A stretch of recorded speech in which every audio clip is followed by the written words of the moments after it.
What's going on, you guys? Welcome to the Racy Podcast. This is your host, Cristopher Zamora. Welcome to the show. Just today, guys, I would like to speak to you about Blade, the video game. It is called Blade: The Dawn of Vampires. Supposedly, there's gonna be still a game of Blade coming out next year in 2027. It says right here by the Twitter account TCMF Games. It says right here Marvel's Blade PS5. The game is set to launch in 2027 per reports. Creative director says the team is hard at work on it. They promise it will be a special game and aims to meet high standards. It will be a mature single player, third person game set in Paris. Currently, a PS5 version hasn't been confirmed, but likely to be the case. It will come out on PS5 and PS5 Pro.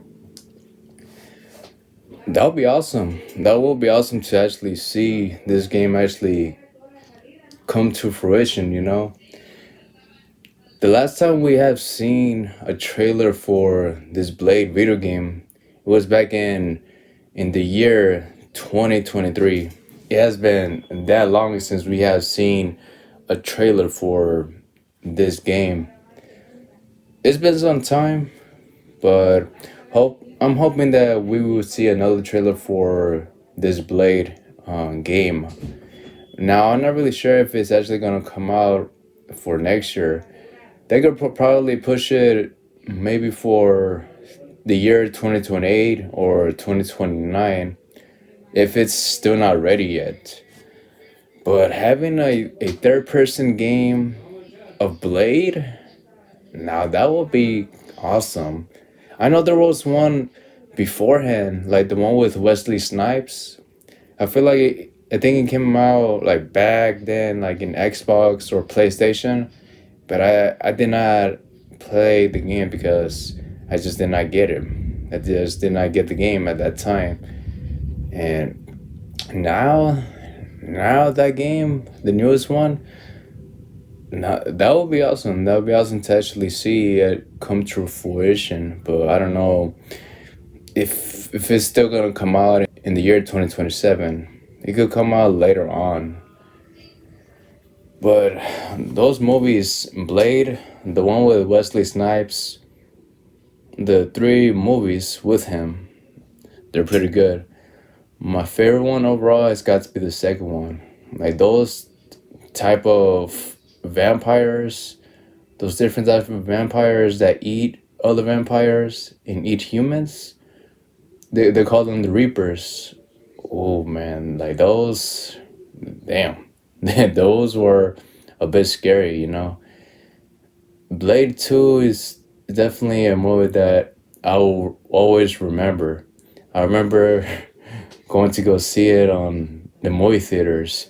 It was a bit scary. I don't even know how I ended up in the movie theaters watching this film. I was like 4 or 5 years old watching this film, and yeah, it was a great film. There were some scenes that did scare me, but like overall, I did remember some cool parts of the film, like the nightclub scene, and also when Blade he just started beating up those officers, the one with all the shields and stuff. Damn, that song that they played while that was going on. Now that was one hell of a scene that I will never forget. Definitely like one of my favorite scenes from that film. And also when he actually fought the main villain from that film. It was awesome. It was definitely one hell of a film that I will always remember. Wesley Snipes did a one hell of a job playing that character. For the third film, I gotta say, I guess it was alright. It wasn't the best movie out of the three, but it's definitely okay to watch.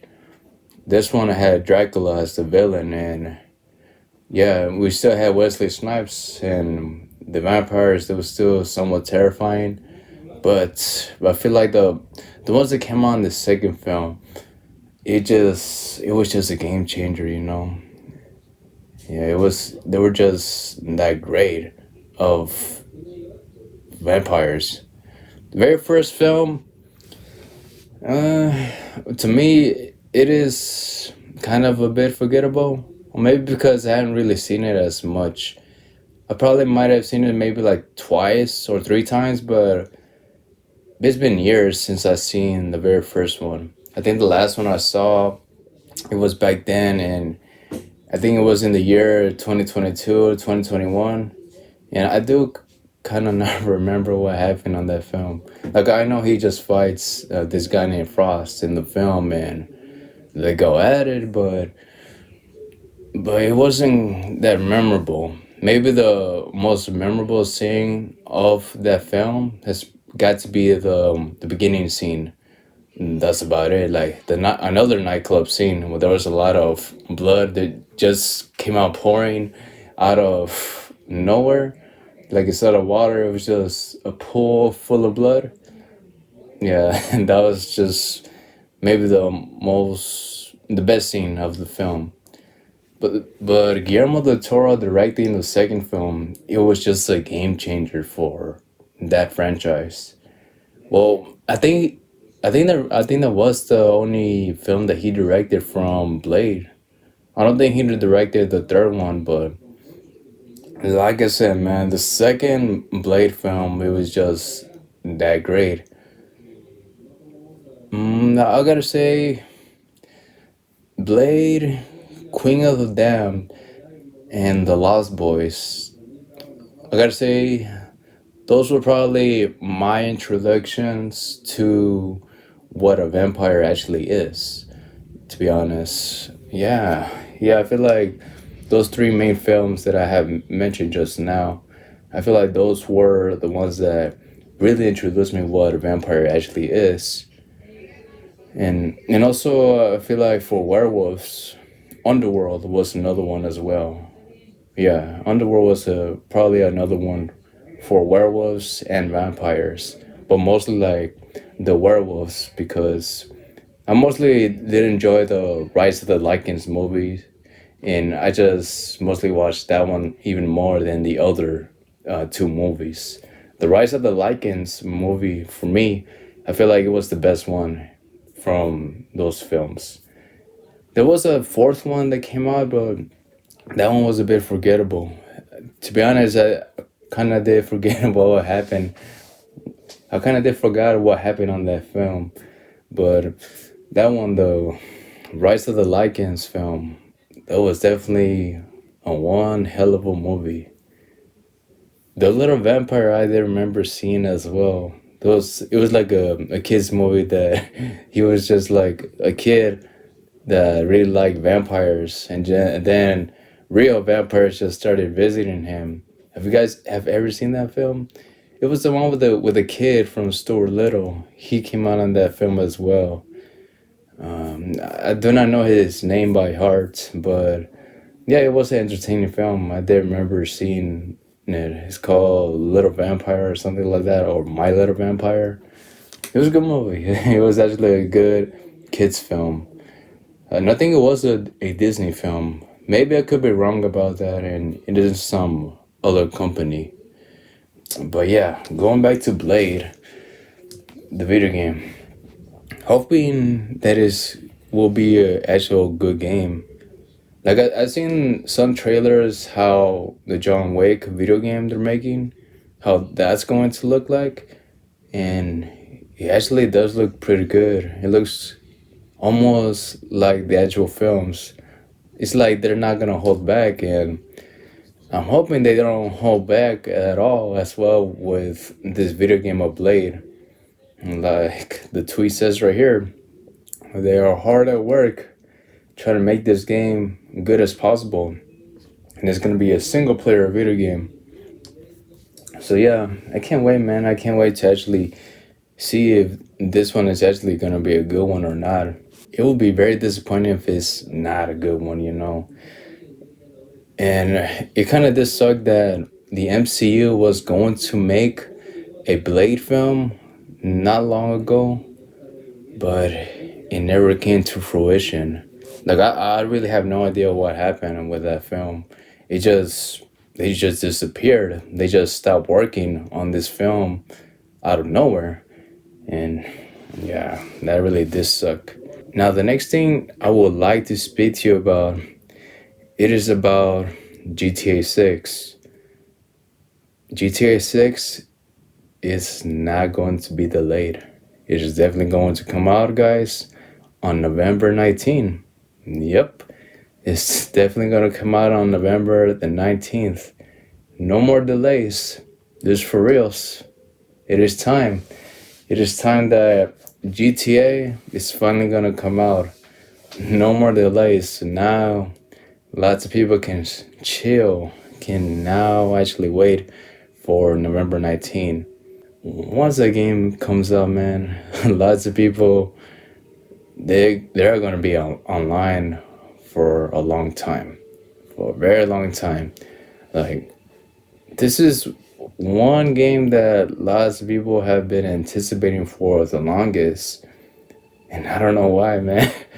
It's just so crazy. Well, the last GTA game, I think it came out maybe back in 2013. So yeah, it has been over 10 years. But GTA 6, lots of people have been waiting for this game, like for a very long time. Like you've seen all the memes that that people have been saying, like, for example, we're getting the World Cup before GTA 6, we're getting this before GTA 6. Yeah, like those memes that people have been saying for the longest. This is where it comes from, if you guys did not know of that. But yeah, on November 19th, GTA 6 is going to be released, and the marketing is expected to begin this summer. So yeah, GTA 6, I'm probably might actually get it, and this probably might be the one game that I will actually get for the PS5, because running it for the Steam Deck, oh man, I think that's gonna be a nightmare. Yeah, I feel like it's too big of a game to not buy it on the PS5, so that's why I will actually get it on the PS5. And also because I feel like it will run more well on the PS5 than on the Steam Deck. For the Steam Deck, guys, to be honest, you do have to tweak some things to make the game run better. And that's where most of the games that you actually play, there's some things that you need to do, and you just need to follow the instructions online, but you don't have to unless you want the game to look a little bit more clear. But since this is a huge game, and I feel like it's gonna take a lot of gigabytes, maybe at least I could be wrong with this and maybe exaggerating. Maybe it could take probably like at least 250 gigabytes. I could be wrong. Maybe it could be less than that, but it's too huge of a game, and like all the things that we've been hearing about this video game and what they have done to it, it's gonna be a lot of, I guess, data and a lot of things that they have added that can make the game even more bigger. That it will take a lot of storage, That's what I'm trying to say. But yeah, GTA 6 is definitely going to come out for November the 19th. And yeah, no more delays. If you guys were wondering, that's a good thing. That is a really good thing about GTA 6. We're going to get it. No more delays. And yeah, guys, and that is it for this podcast. Hey, thank you so much for listening. If you guys did enjoy this podcast, make sure to follow it. And also recommend this podcast to a friend or a neighbor that actually likes listening to stuff about horror stuff or anything pop culture related and gaming related. Maybe they will enjoy this podcast as much as you do. And yeah, guys, that is it. Take care and live to the fullest. Bye.